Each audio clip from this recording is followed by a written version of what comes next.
Donc ici on est sur l'autre bout de l'avenue de France, avec les cinémas LMK2 derrière nous et puis la grande bibliothèque, la BNF.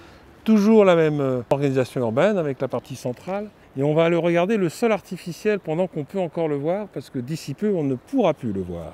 Donc ici on est dans un endroit rare, puisque c'est un endroit qui va disparaître, où on peut voir et apprécier le sol artificiel sur lequel est construit la majeure partie du quartier et l'avenue de France, et tous les bâtiments qui l'entourent. Une prouesse technique exceptionnelle, puisqu'il fallait construire ça sans interrompre la circulation de la gare d'Austerlitz et des RER, donc des problèmes techniques majeurs. Il y a eu des discussions pour savoir si on avançait la gare d'Austerlitz jusqu'à quasiment la banlieue au nord de Paris. Finalement, le choix a été fait de conserver la gare.